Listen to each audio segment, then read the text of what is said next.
things go well for them. But still, though, all eyes are on our EMEA Regional Champion, Double 61.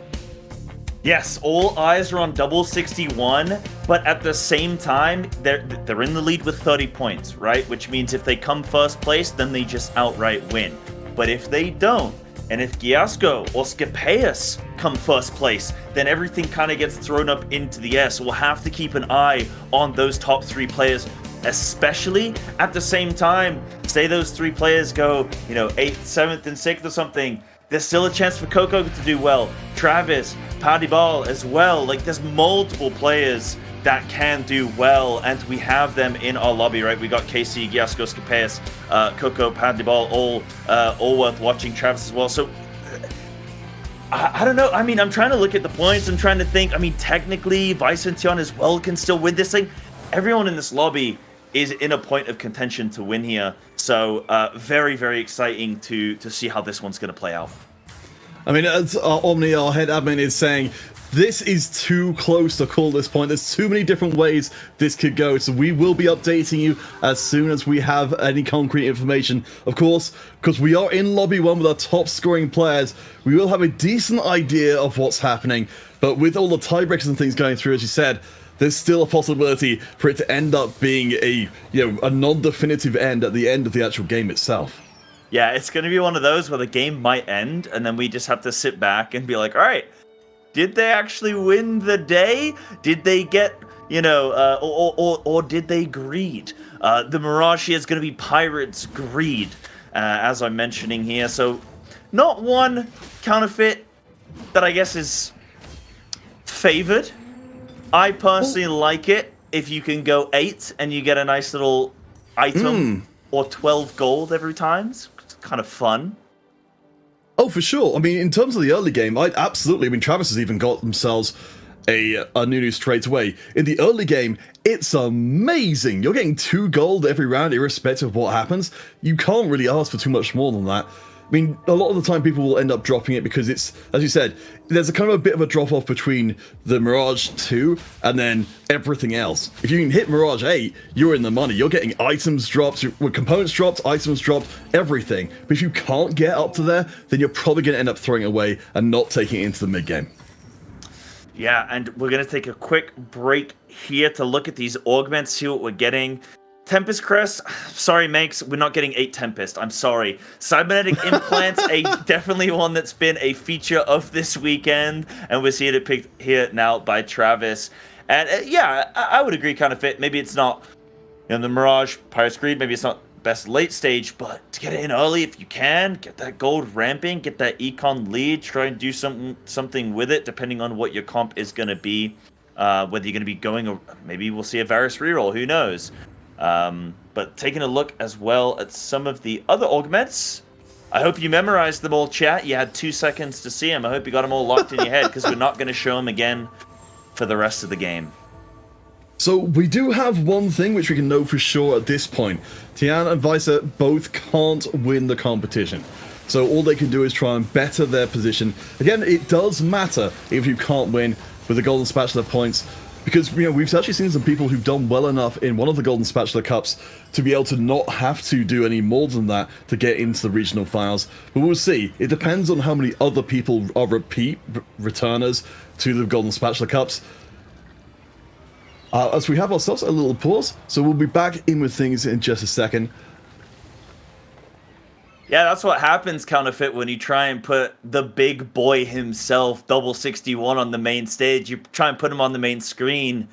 You just can't contain him. You can't contain that many points in one image. No. And at least for Double 61, as I said, they are EMEA regional champion. They are certainly used to this kind of pressure.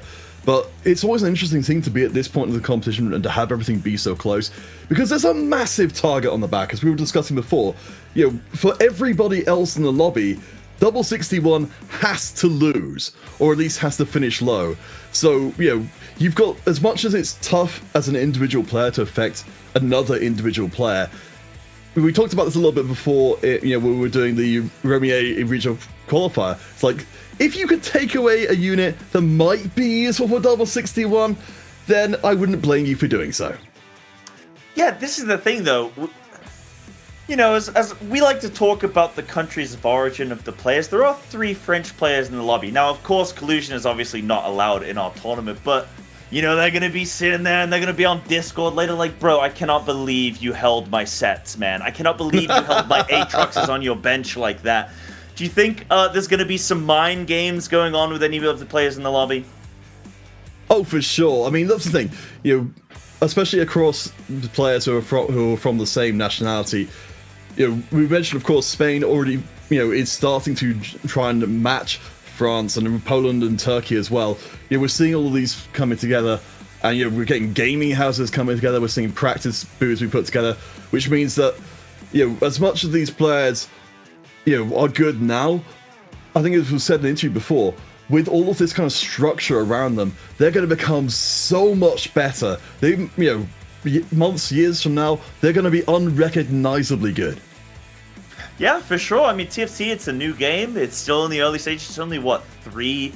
It's only like 3 years old now. It's hard to... You think it's a very old game with the fact that we're already in set 7 because of just how much content actually is given to TFT players. As much as people like to complain about metas and things like that, you get a new patch every week. There are games out there that have patches every 6 months at best. So... You know, it's a young game, it's flourishing, and it's good to see that there's, you know, a lot of action in the scene, especially from different countries, and I like the representation of that, and you get to see where these communities are cropping up around the world. But chat, just to kind of fill you in, we did load into that Game 6, but we know that, well, there's an issue going on with one of the players, so we're going to be just kind of on the desk here for a few minutes until that gets sorted out, and then we'll load back into the game. So don't sweat it, don't stress. We're not on screen right now because we want to be, right? We don't have... Speak for yourself. I love being on screen. You can make all the faces you like. Whoa, it's wonderful. But yes. I suppose it's less about us right now than perhaps this is a wonderful opportunity to find serenity in the form of a new best friend, and that best friend could be a tree. It could be. You can grow your tree, can't you, Counterfeit, with Grow My Tree? Wait, do you grow my tree or do I grow my tree? Do I grow your tree? I think you have a representative grow it for you. It's like adopting in a zoo. They get very upset when you try and go to that zoo and collect your adopted fur baby. Yes, well, you don't harvest the trees. You just pay somebody to go grow them for you. Chat exclamation mark. Don't know what's being spammed in the chat right now, but exclamation mark TFT forest. And you can find out information on the discount you can get to grow trees around the world. And Riot will be matching 1,000 trees if we can get up to 1,000 trees. So please do your best there. It all makes a difference, and it all helps make the world greener, brighter, and give us better futures for a happy TFT world. All right, guys. I think we've figured out what's going on there. We've got some engagement on the chat, so we're finding out which country has I believe the most egg consumption. I don't believe this is TFT egg consumption, but just the regular boring kind. I've got a fun fact for you. Oh no! I mean, involving eggs. Guess what the largest use of eggs is in England? Just your ordinary, regular chicken egg. What is the large... Are we talking about... I'm assuming we're not just saying, like, it's just being sold. Well, what do we use... What's the biggest, use, consumption, whatever you want to call it, of eggs? Breakfasts, I suppose? Right? You'd think a good... proper British... Proper full English, mate, with a bottle of water. No, it's actually not. They're actually used in, I guess, like, in the research industry for creating vaccines against, I believe it's salmonella, I want to say. Really? And that's the biggest use of eggs, yeah. That was something I learned from my degree. I have a degree in biochemistry and microbiology. You could see it was very useful. Chat, stay in school, because if not, you might end up as a TFT caster. So there you go. Oh boy! Well, I can see the people in the chat already calling you a liar. But I'm glad that you've got the credentials to back it up. We are getting some... some Counterfeit chat would tell basic what he wants to play, what build he should take, okay? So I don't always trust in chat when they call me out on things, you know, so that's fine. We are getting a little bit of information from what was actually going on in the game. So again, anyone who's just tuning in, we are taking a short technical break from our final game of the day because we know that you guys want to have the tension build up as much as possible. But I believe we've got some of the augment choices coming in for some of our players, which we could definitely use as a little talking point. I think for Coco, they've got the Rage Ring Crest, of course everyone's favourite, the Earth's Grab Bag and the Guardian Crest, and it looks like they're about to take an Earth's Grab Bag, so hopefully... Yeah, they're like hovering over it in the screenshot, aren't they? So we'll see what they ended up picking. We also had... Oh, this is in a different language. This has got to test you now, Counterfeit. Oh, it's Guillosko. So we've got the crest, we've got the heart for Shimmer Scale, we've got our trade sector, and of course we've got Panda's favourite one there, which is a cybernetic shell, which is of course the favourite of a lot of our players because certainly in the previous days we were never really getting to the late game, so AP just didn't really matter. You just cared about getting health and armor. Yeah, and Counterfeit, you make a good point with the cybernetic shell because you know what else has shells?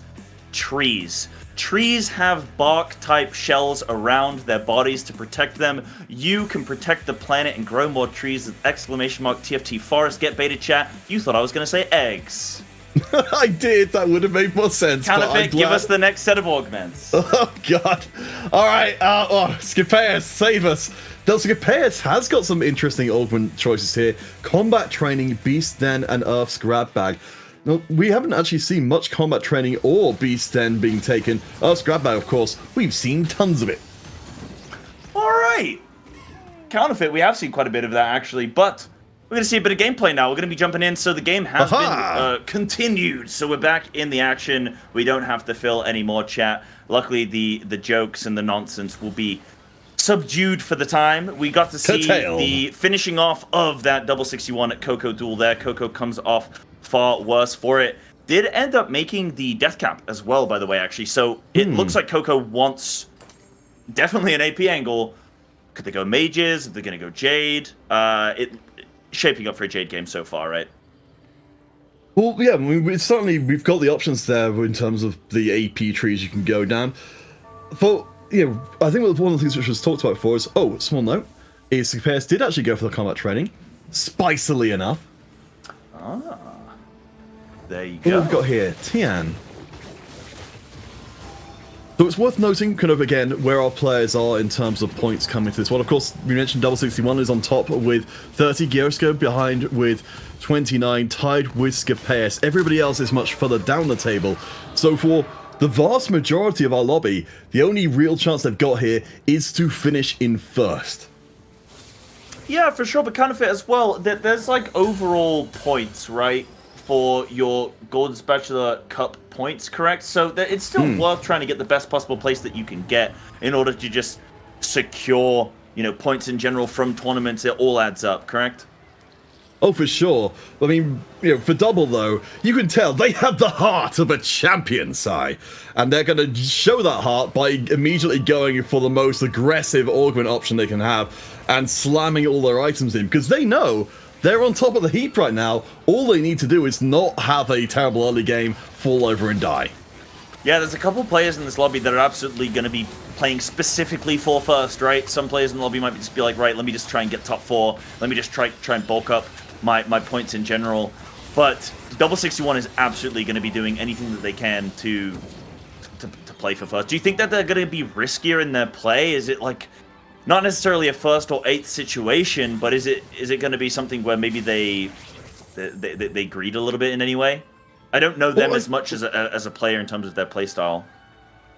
I think they are generally pretty confident. With the current setup they've got there, I think they very much keep themselves from being in a bottom 4 playstyle, for at least for the time being.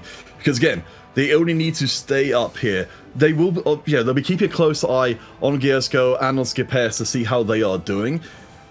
I imagine that Skipaeus and Guillosko will have a lot more incentive to try and go for, the big late games by having the lost streaks, just to make sure that they can finish ahead of double 61. Yeah, very important. Absolutely. There's There's definitely some strategy in this, but at its core, it's just going to come down to playing some good, solid TFT, and do everything that you can in your power, and then hope that you roll the dragon early, roll, you know, the composition, the items that you want.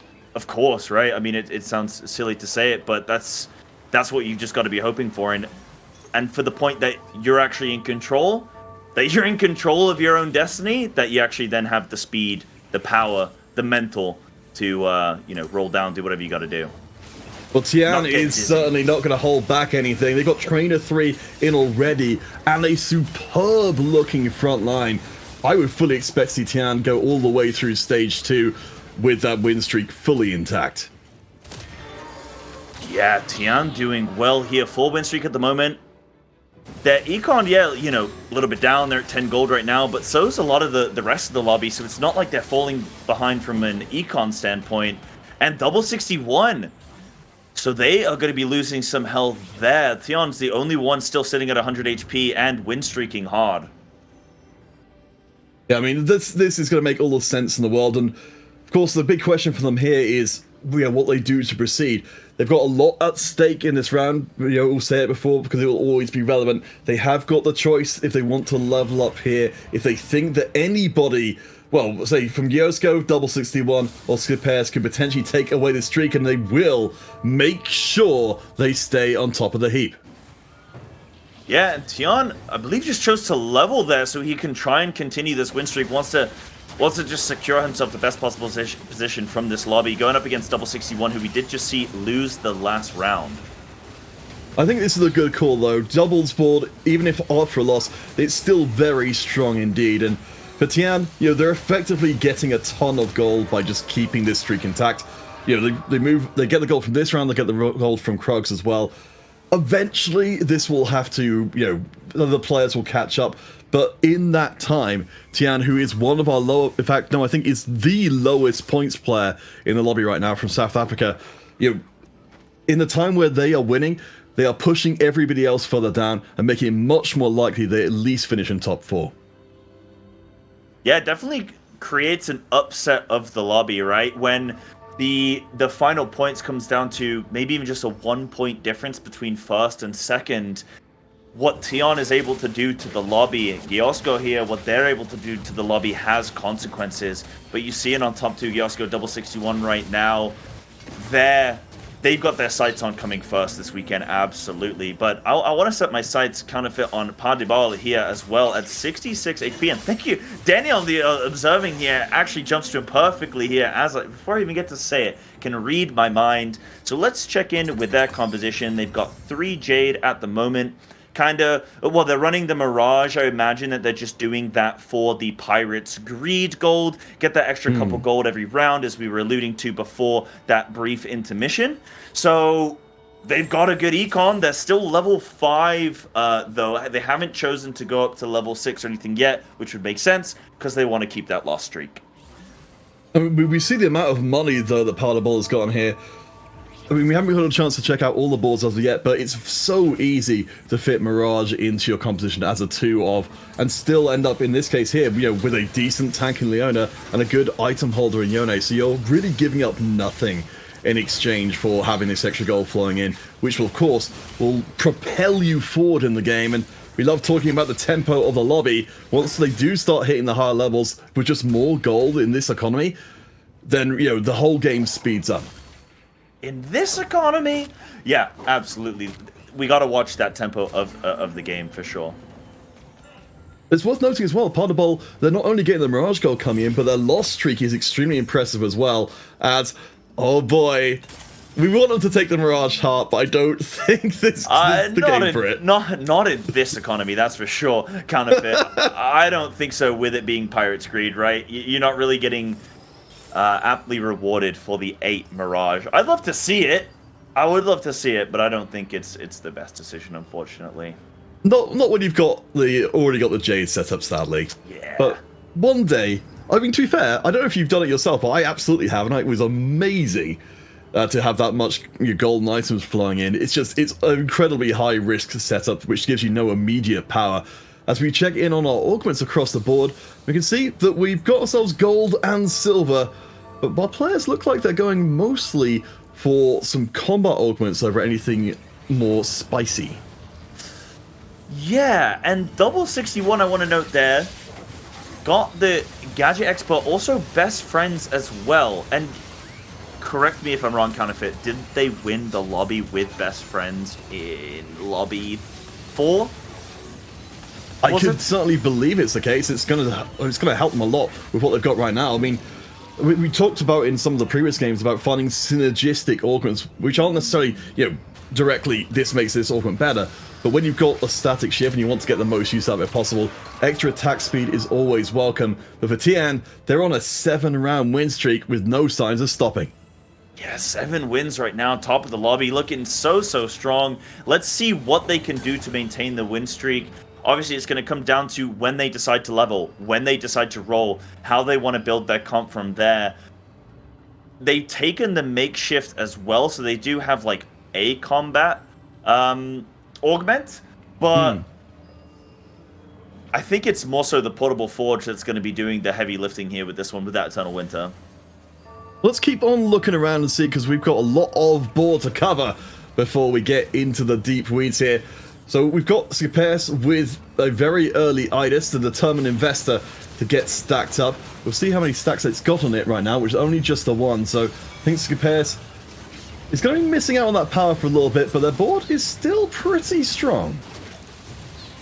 Yeah, there's a couple strong boards here that, they're strong in their own right, but when you compare them to some of the other players in the lobby, especially going up against Tiaan, it's a close call. I don't know if the Center 2 is going to be able to do it. Heimer, if they can get one more ult off. No, this is going to be Tiaan's win streak over. Oh my goodness, Heimer. Oh my gosh, hi and goodbye. Tiaan remains on top of the heap again. The South African representative looking to impress here in the final game. When people look back on this tournament afterwards, it's always the final round of competition that he's going to draw the most eyes here. And this could be a real career-making moment for Tiaan. Yeah, absolutely. I'll be honest, before going into this weekend, I hadn't heard much of him before, but now he's, I'm following him on his stream. I'm definitely going to be in their chat. I'm sure you should be too. And I'm going to be keeping a close eye on him. I've been very impressed with his ability and what he's been able to do this weekend, that's for sure. So Tiaan remains untouchable. Pasdebol on the upper end, keeping their loss streak going. Oh. I think that summed it up perfectly. The double Skipaeus tease. It looks like he kind of wants it, right? He throws the Anivia in. He's got the Lulu there, potential like mystic angle with it, but I don't think he's gonna take it. We'll see. I mean, Tiaan, this is the point of the spear for Tiaan. They're gonna have these kind of decisions coming across their desk again and again. They've got to make their choices. Do they just make their board as strong as possible, keep the streak going? Do they build for a stronger end game and potentially end out stronger? Right now, they don't seem to be under an enormous amount of threat, so changing things up isn't going to be first and foremost there on the radar. Against Pasdebol, who is, again, at the bottom of the table, taking another substantial loss, puts them on 30. You know what, Counterfeit? If I was Tiaan in this position, I would take up both those Skipaeus and just hold them on my bench the whole game. And I wouldn't care if I went 8th. I'd just make sure nobody else in the lobby gets to have fun. I would squeeze them up. Then again, Pasdebol here in 8th would really like those Skipaeus. I'd let him have 1 or 2, maybe. I do wonder if one day we might have some kind of trading system in TFT. Oh my god, could you imagine? I can see that happening. I don't know, I've never heard anything of that actually being the case, but we can suddenly end up in a very different world as Pasdebol is switching things up. So we know that they are going to be playing Jade in some form, but unfortunately they don't have those Skipaeus quite yet, so Siphon will have to do. Yeah, for sure. And Siphon, we know it's the menace on the battlefield, and we can see it now. I think Karma's going to be safe, though. Siphon's probably going to be charging away from her, but unless this Hecarim and Set have much to say, I think that Karma's days are going to be numbered. And here we go. Guillosko going to take a loss here. Guillosko wasn't that win. Sorry, go ahead. No, please. I was just going to say, Pasdebol changing their loss streak into a win streak. They're on a 9 loss streak. So I mean, this is their opportunity. This is what you get. You've got you have your loss streak, you make your money, then you've got to turn things around. As we get to see this wonderful economy overlay, I really hope we get to see a lot more of this kind of stuff in the future. We can see that Travis is currently the richest person in the lobby, with most of the field being around level 7. Yeah, everyone's starting to level up now. Skipaeus, the only player still on 6, but we know that Skipaeus kind of has these interesting leveling timings as well. Normally when I see him, he's leveling earlier than the rest of the lobby, but in this situation, it's actually the opposite. Interesting. Guillosko, we have seen them build up some different setups from before. Maybe we're in the market for a Whisper Shapeshifter setup. Yeah, this is a transition now. Here's going to be the Skipaeus. This is... Wait. Oh, okay. No, they had the Soraka 2-star. I thought that they were going to get the Skipaeus in, and they had the Siphon as the placeholder, but they sell it and say, no, I'm going to go Whisper instead. Well, we have seen an awful lot of J players in the lobby, so I think now Guillosko has got the Nico too. Maybe they just think, I'm going to get out of this before I start running into real trouble with not being able to land my units. Up against Tiaan, again, the undefeated player. We'll see if these Whispers have got what it takes.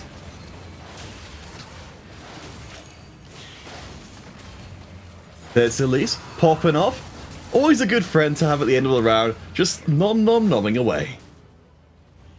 Yeah, I'm going to be making quite the chunk there. Siphon goes down, but Elise is now going to be doing like the one step, I like to call it. Hops down, takes a chunk, goes back up, drops back down. It's the Elise twerk, I think.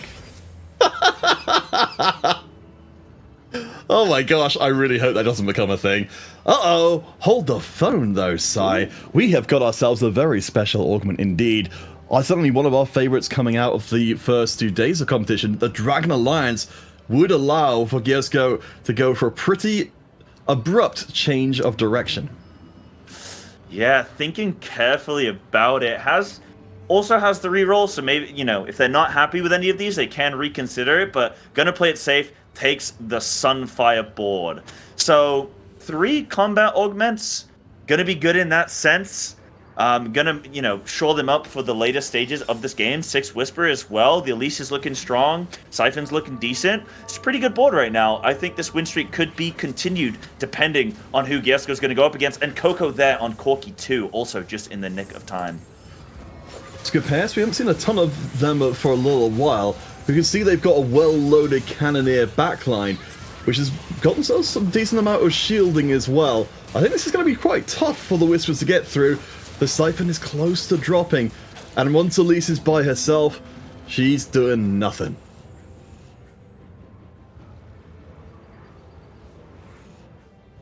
So yeah, Elise... we end up... Sorry, go ahead. No, it's alright. This is the whole thing with online casting. Because we got Coco down on the bottom, Travis just above them, and Pasdebol.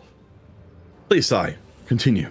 Yeah, well, sorry, I was actually, funnily enough, I was actually typing to you in secret there, so that's why I wasn't responding to you vocally, because I was responding to you in writing. So, I'm going to take that there. So, Tiaan actually takes the Dragon, I believe that's Dragon Alliance, right? I'm still getting confused with Dragon Alliance, Dragon Horde. Yes, but does end up taking that. The way to remember it is it's the Dragon Alliance is a little shield at the bottom because it gives them defenses, and the Dragon Horde is the up arrows, I believe, which gives them attack. But I still get a little bit confused myself. Yeah, it's easily done. But Tiaan is going to take that. We now see a rematch here from 2-1 with Double versus Coco, and Skipaeus just going to town on Double 61's defensive line. All right, I mean, this is great news for Coco. This can build up, and Skipaeus is doing the same thing as well from the mid-table. Visor, we've noted, not a player, again, who can win today, but is still looking to put out the best performance possible. They are the only person on a substantial win streak right now, and they're in second place, just below Tiaan, who is no longer undefeated. Yeah, and I'm looking at this Yasuo and this Pike here. 2 very delicious, very scrumptious units that you want. And they both end up getting picked up there, of course. They just slot in so nicely to any composition realistically, but we've seen Yasuo's just absolutely go to work this weekend, as well as the Pikes. When they get 2-starred, they can be the difference between winning and losing outright. Oh, for sure. They are terrifying. I think if I've learned one thing from, from watching our players, is they were obviously, ridiculously good players. It's just what kind of potential you've got from getting to the very end of the game, chucking in your whole composition, saying, you know what? It's legendaries all the way forward. Yeah, for sure. It's just getting to those later stages of the game, right? Counterfeit, getting to level 8 and whatnot. Couple things that happened there as well. Coco got the Skipaeus 2. So whilst we're at the bottom of the board, the composition is getting stronger and stronger. And here we're going to see the strength of Skipaeus at first. Vicer in the orange here. Skipaeus getting absolutely chopped up. This center going to work with the Thief's Glove. Some pretty good items to roll, going so well together. And that's going to give Vicer the edge there. Taking that... Skipaeus the edge against Vicer there. And we can see Skipaeus has got the diamond hands completed, so that's amazing news for them. As we talked about Yasuo before, now we get to see exactly what he's capable of, not even at full items. Oh my goodness! Look, this is like just actually playing League of Legends, right? And you're like, team, hello, and you're just Yasuo 1v9ing. The other team's Yasuo. Yeah, the other team, not my Yasuo, never my Yasuo. But yeah, 2-star Yasuo, they're so strong. And Pasdebol, what can they do with a 2-star Soraka? I think they can hold on for longer, which of course is still worth something. Pasdebol, again, one of our sort of middling players coming in, along with Travis at 26 points. So not the lowest, but not the highest as well. So, relatively unlikely to win, but still pushing their position higher, again, will get them those points and mean that they can get to our central finals without having to necessarily win a whole competition. Yeah, and this is looking dicey here for Coco on 18 HP. We know that they're in contention to win the whole thing, but they gotta be careful. If they go out 8, it's all over for them. You have Guillosko checking back in with them again. Whispers doing a pretty decent job. As we see, the Jades are presenting a pretty tough wall to be able to chew through. Yeah, the Elise is not twerking in this round, getting clapped down here by mini Skipaeus, and Pasdebol takes out against Guillosko. That's pretty big news for the rest of the lobby as well. Remember, Guillosko from Spain is one of our top scorers coming into this round. So, again, double 61, Guillosko and Skipaeus, those are the players to watch. If they fall early, then opportunity knocks for the rest of our players. Yeah, and Pasdebol here, 8 gold. I think you take that one, right? You got the Frozen Heart. You've got a... You can go Declaw, but I think you probably go... maybe Bloodthirster here. You could throw both of those items on the Soraka. So there's Frozen Heart. Is it going to be the Bloodthirster? No, they go for Zeke's instead, which I actually also like. I also really like that. And then they can still make a Declaw, so it's fine. I mean, I do like that we've got a little bit more coming into the backline there, because I think it's desperately needed. As we check in the economy, we can see in this final lobby of the Golden Spatula Cup number 2, our players are leaving nothing behind. All the gold is being spent coming into Stage 5. Our players know the end times are upon them. Absolutely, and Skipaeus here is the only... Well, they're on this meaty win streak, right? You can see them actually on fire. They're also currently in 29 points, so contention here for first place overall in this Golden Spatula Cup 2. This is vital now, where the rest of the lobby has started to stall a little bit and be in a little bit of danger. Travis also on a 3-win streak, so not too far behind. We check in with Coco because they are very close to getting knocked out here. Again, Coco on 27 points, so could have a chance of making it through. That's a Skipaeus getting caught up in the midst of all that chaos. Crowd control for days, but the backline is disappearing, and that means Skipaeus is left to fight by herself. Yeah, oftentimes Skipaeus, she loses that fight, and Coco going out in 8th, so... I don't want to do math on broadcast, but I don't think... Yeah, I mean, that they will not be winning this overall, but it's still... It's tournament money, right? It's actually just going for Golden Spatula Cup points as well. So it's still something, and they've had a great showing this weekend. They had a great couple last games, so kudos to them. Absolutely, there's absolutely nothing to be ashamed of. If you've made it to this point, you have gotten past so many other players to get into day 2.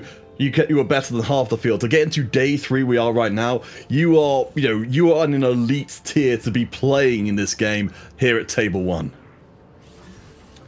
Absolutely. And let's see what happens here. Guillosko's opponent, who's it going to be? It looks like we're going to be seeing Skipaeus coming in. Again, they've got themselves the trainer setup from before. They're really taking shelter behind that Idis. And we see Siphon trying to penetrate through the lines, but there's so many backlines with so many items, there isn't a one point of weakness.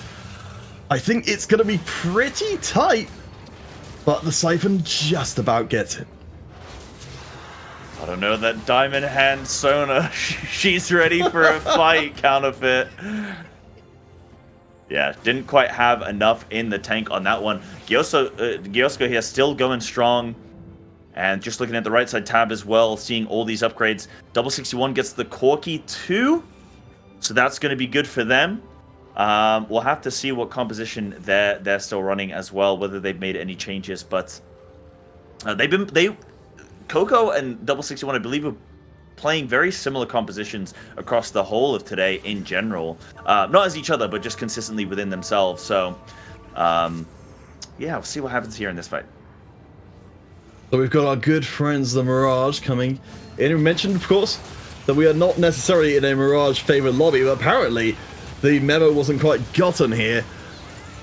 Looking like it's doing okay, but I mean, this is the whole problem that I think you've got when you're playing some of the, the non-combat versions of Mirage, is that you're relying super heavily on your items to carry you in place of, say a spell sword or a duelist dexterity.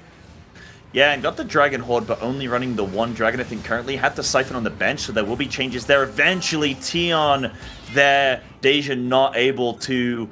Well, with the unit split up there for Pasdebol, the Deja just couldn't get enough damage out there. And it's worth noticing as well, that is the Dragon Horde we'll be seeing there, as we do find our friend Yasuo with an Archangels, a pretty solid pickup from the carousel, and the Morello's coming as well for double 61. And well, again, we got Coco out, and looking across the rest of the field, everybody from second place down is in 20s or below. Yeah, this is a very close lobby. Tiaan there just holding up at the top and keeping everybody else in check. Not making it easy for any one player to just easily take a victory here. We check in with Skipaeus, who is just about 2 lives, I'd imagine, away from being horribly murdered. We have got ourselves an Idis now with the Diamond Hands on the front line, which should hopefully keep them safe for a little bit longer, but it's gonna be time. Yeah, and here comes the Corki 2 coming into action as well, shifting things around a little bit. Not getting the Trainer 3 at the moment, still changing things. Takes the Diamond Hands off Idis. But I imagine they're going to be slotting it back on. Chalice also comes off onto the Lulu. I like that little bit of sort of micro play there to try and check to see if the backline will be threatened and need to get it. As Xiaoyu gets blown up, the firing line from the Cannoneers is very impressive. Yeah, look at all the damage coming out all across the board. Got the, I guess, like the 4-tier Nomzi as well. And Pasdebol here taking off the scraps. Siphon 1v8ing right now. This is my team's Yasuo. Except it's a Siphon. And Guillosko there goes out in 7th. So they are also, think out of it, also not going to be in contention for the crown. No, they needed to get ahead of double 61, and double 61 is hanging on for dear life. Skipaeus now becomes our next focus of attention because they are the other player on 29 points who could leapfrog double, who right now is, like Visa, 1 round away from death. Yeah, double 61 here. They won the previous lobby. It put them in this commanding 30-point lead. Well, at 30 points, 1 point in the lead. Double, can you hold on? We have got the good shot across the bow, and Siphon gets into the back line. It's going to be tight, though. The shield is wearing out, and we see the Cannoneers. If it's a DPS race, it's a DPS race that double 61 is not winning, and they will go out. Will it be 6th or will it be 5th? This is a nail biter, literally. I was just biting mine, and Visa is gonna go out as well. Oh, so Double gets sick there. So they're gonna be at what? Hold on, let me do the math. They're gonna be at 33 points. Skipaeus is still in this one. So I think, oh my god, and Travis as well. All right, I'm not going to do math on broadcast, but I'll just say keep eyes on Skipaeus here. Yes, they are the one best placed, so their health would perhaps disagree with us. We have got our friend the Treasure Goblin coming in, so but it's only a single item, and I think a lot of our players have more or less got the items they want already coming out of Stage 5. Yeah, we're already into the deep stages of this game, so at this point, if you haven't got your perfect items, you probably at least slammed something that'll take you a little bit further on in the lobby. And we're into our top 4, but what matters is who's going to come out first. Oh boy. Pasdebol, the only one with any money in the bank. We're seeing even the limited amount of money our players have are still all being rolled down as a 2-star Nico comes in for Travis. That's going to be big and keeping that front line up and keeping the aggro from falling onto Yasuo. See how this one fares. So, we are receiving an update that Skipaeus will need a third to win. They're currently in the top 4, so that is not far away at all. Travis and Pasdebol still in with a chance of winning the competition as the brawl breaks out. The Nico holds the front line. Yasuo, though, is got to be the focus. As long as he stands, Travis has got a chance. And Travis and Tiaan here sitting at so much HP as well, so they can afford to lose this one. Yasuo knocks Deja up, and down she goes. Pasdebol down to a single life point. Skipaeus is going to be going up against the win-streaking Travis. Sai, what's your gut telling you? Well, on who wins? Oh, yeah. Oh, I need a four-way like board overview right now, and I don't think technology is there yet. But Pasdebol here on 1 HP, you know, I'm going to be a believer in them. I've seen the 1 HP plays before. I think they take the lobby. Let's go. Alright, it's time for a big old dragon fight. We've got 2 dragons on Tiaan's side. That's illegal. You're not allowed that many. And a good front line of the 2-star Cavalier Siphon up at the front. The double Gwynsus is stacking from the Deja on the back, and unfortunately, as you see from Jade so often, the backline access is not good. The front line collapses from the Tiaan though, and it doesn't look like Deja's got enough damage. And wait, I'm just looking. Okay, yeah, so Pasdebol there, they won their round, and they managed to heal up to 4 HP, so they're actually increasing counterfeit. Tiaan gets knocked down just a little bit into that 3rd position right now, but everybody's more or less on that last life, so these next 2 rounds could be crazy. Yes, Skipaeus on the 4-round winning streak. They are so close, they can taste it, but it's still up in the air while our top 4 remain. I don't think it's going to remain a top 4 for too much longer. Sai, and the battle begins again. Take it away, counterfeit. Just take it away. Alright, we've got the Deja in the back again. Remembering we've got not too much damage from the Deja, and it gets blown up. This is going to be the end of the line here as the damage comes in and Tiaan is gone. Our South African representative did so well, but now they have to settle. I think it's going to be for 4th. Pasdebol is still in peril.